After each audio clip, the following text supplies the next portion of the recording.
Councillor Skelton. Yes, thank you, Mr. Chairman. The Hurunui and Waiau River Regional Plan, which is this document, was made operative with effect from the 20th of December 2013, and that's been its state ever since. That was the end result of a very extensive public consultation process, first by the Hurunui Waiau Zone Committee, which councillors might recall was the first zone committee established after the commissioners decided to implement the Canterbury Water Management Strategy in 2010, and the process for developing this plan arose out of that extensive consultation by that zone committee, which was under a time constraint because, again, commissioners might recall that the councillors, might recall that the commissioners exercised their powers of moratoria on the Hurunui and Waiau rivers to enable the plan to be done in the first place. So an awful lot of work went into it. There were then extensive public hearings of the submissions made on that plan, and those were heard by an independent hearing panel chaired by a former High Court judge and resource management law expert, the Honourable Craig Sound. Finally, there were some appeals on questions of law to the High Court. And throughout the whole of that process, it's of some significance to recall now that the matter that we are going to deal with today in this plan change was never raised. And it's of some interest that the problem associated with dryland farming was not raised and not really spent by anybody at that stage. It was certainly raised when the council started implementing the plan change, and raised in a very public way by a large group of dryland farmers in the Hurunui Waiau zone area.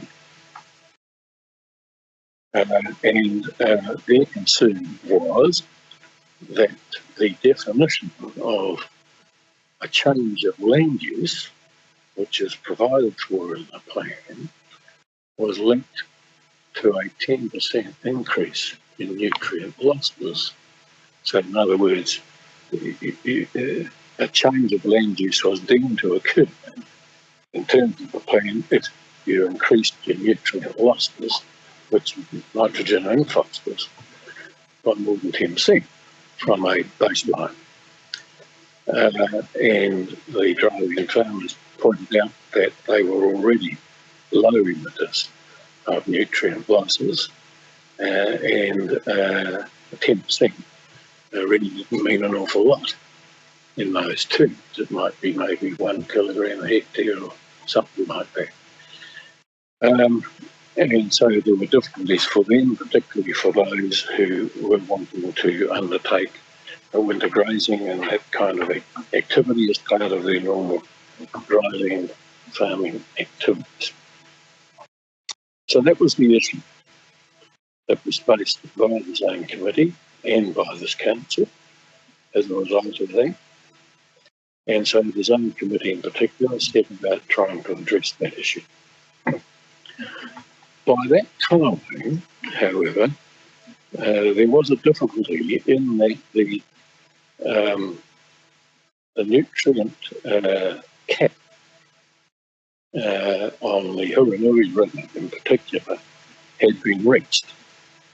It was reached very early on, because the whole of the Hurunui Waiau regional plan was geared towards the Hurunui water project's proposed development, and the nutrient cap that was set for the Hurunui River was also geared towards that.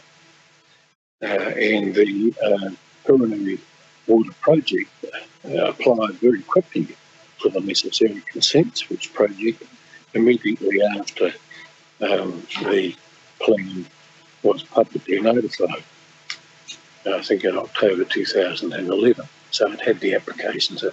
So the effect was that from a nutrient loss point of view, the catchment was fully allocated. So at that point, it was difficult to deal with the dryland farmers who might, from time to time, increase their nitrogen losses beyond their base. And there was no headroom. After several years of discussions and negotiations and so forth, and Councillor Roberts will be very familiar with this, over the last 2.5 years that she's been a member of this committee, the Zone Committee finally came up with an addendum to its zone implementation program with a solution to deal with what was commonly called and understood to be the 10% rule. Strictly, it's not a 10% rule because the 10% is a definitional matter, but it applies to a rule for permitted activity in the plan. And so it was described that way. And in effect, what the committee has recommended and what this council has now put into this proposed plan change is a mechanism to remedy that situation by creating an additional rule which enables dryland farmers to continue their normal farming operations without having to get a resource consent, which is what they would have to do now if the plan were not changed. So that's the burden of this plan change. For farming enterprises that do have the 10% plus, they remain subject to the existing rules. So it's only in respect of dryland farmers that this applies, and dryland farming is defined in the plan change itself, so that it applies to farming operations where there is no irrigation at all.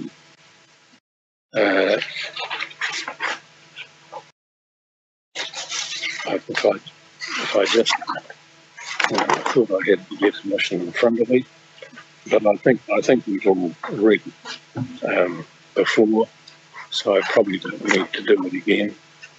But the essential point about it is that the farming activity does not involve any application of irrigation water.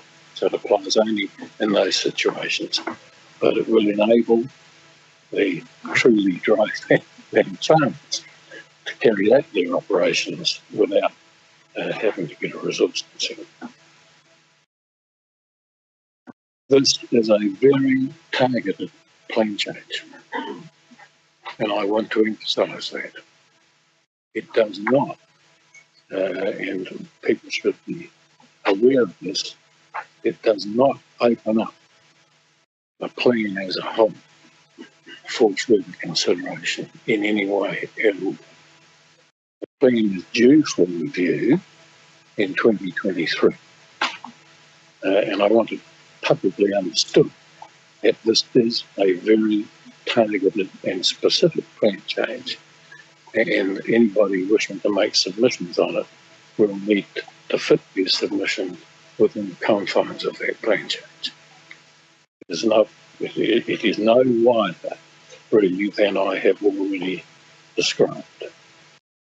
I also want to mention the move by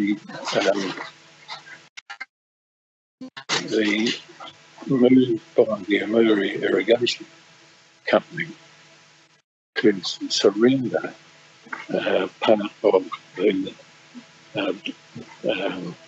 discharge consents for nutrient losses, which they purchased from Hurunui Waiau water project. That will enable this plan change to be implemented without increasing the nutrient losses in the catchment, in the catchment as a whole. That is a fine expression of collaboration by the company, and we look forward to working with them to implement that option.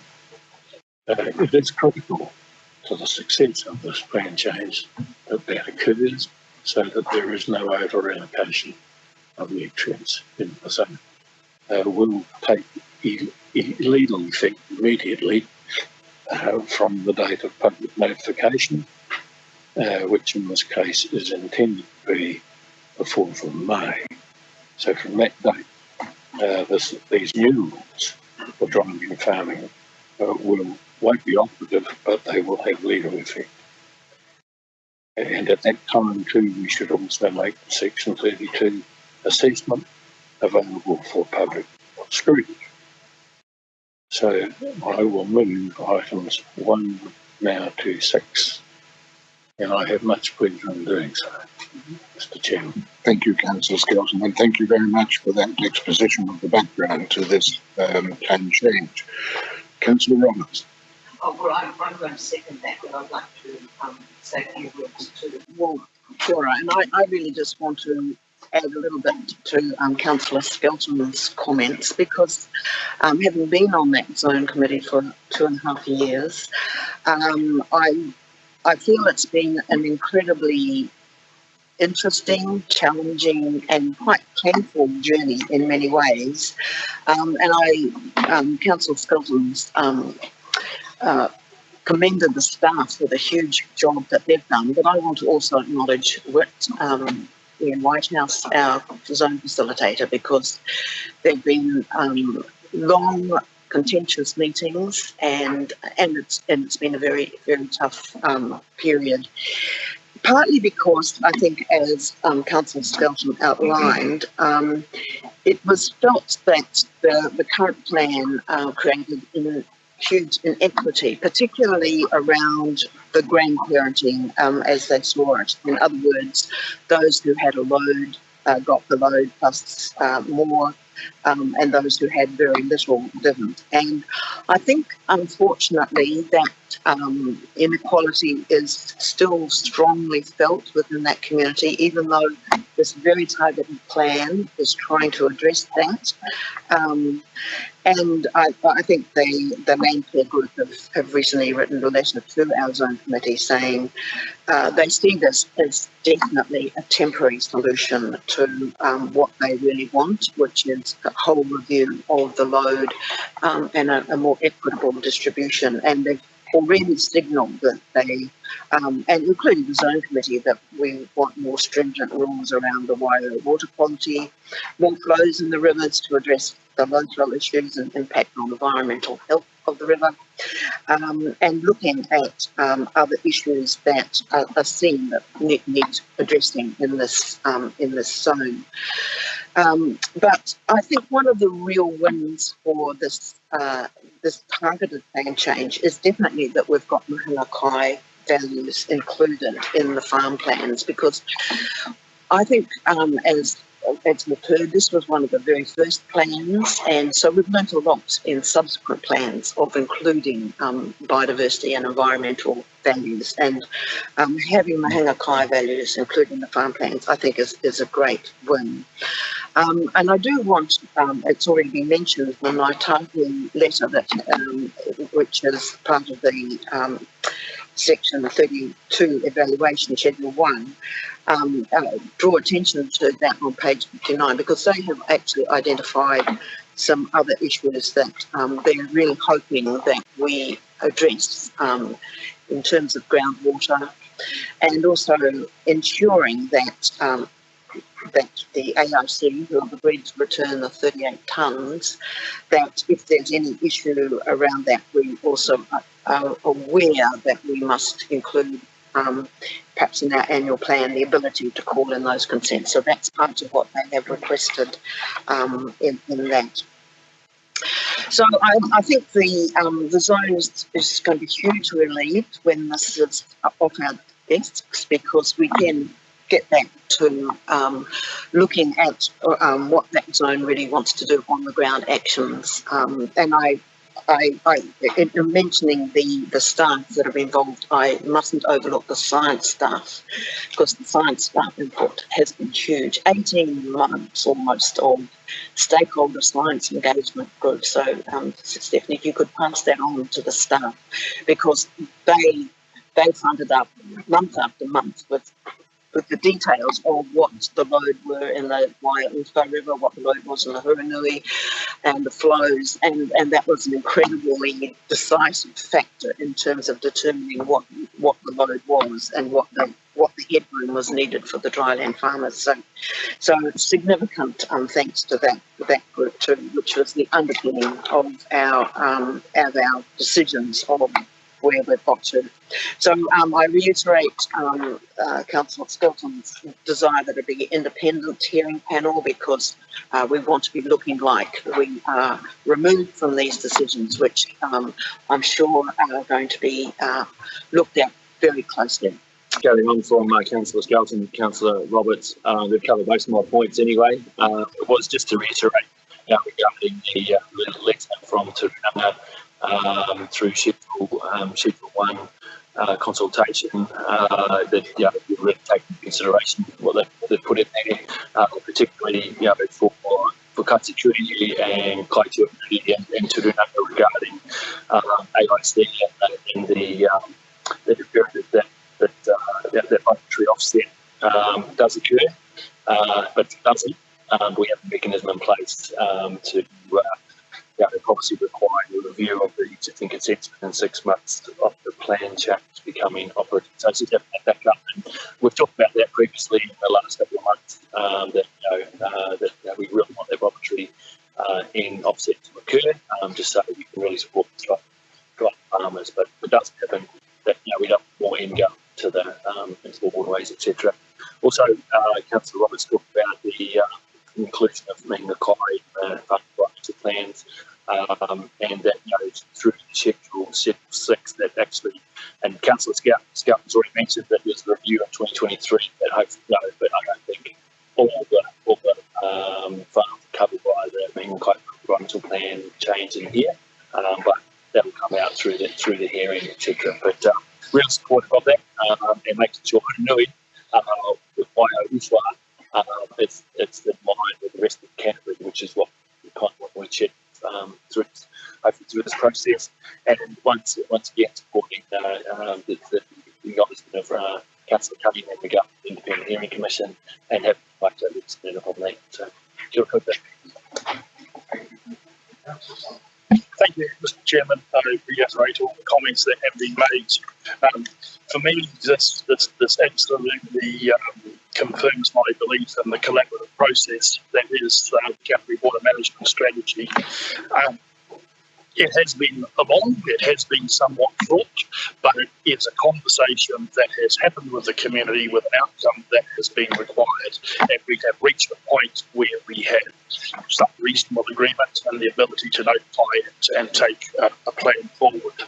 And I think in time, that collaborative process is the thing that binds the community together. There'll be those that don't like and wish to change that or whatever, but we have the bulk of the community in a place where they will take this forward and drive the change. So I commend those for the work that they have done, and again, just reiterate my belief in the collaborative process that Councillor Roberts, you might exhale and think the job is done. I know from the other processes this is just the beginning, and then the work associated with implementation and it just never ending. So breathe easy for a day or two, and it continues. Thank you all, staff and the community. I know the conversations that we've had with AIC and others to get this across the line. Everyone has played a part. Just want to endorse all the comments that were made before, but as the elected councillor representative for that area, I think it's really important just to realise for the farmers this is just a step on the way, and their opportunity for remedying what they see as their perceived inequity definitely comes in at the review of the plan in the future to come. It's certainly been a real issue for the dryland farmers in that area, and they have acknowledged that this is a good first step, but very much just a step in the process. So I just wish to also thank all the staff and all the stakeholders and everybody who has actually been involved in the process. It's been a trial for collaboration, but we have got there on this particular targeted plan change. So thank you.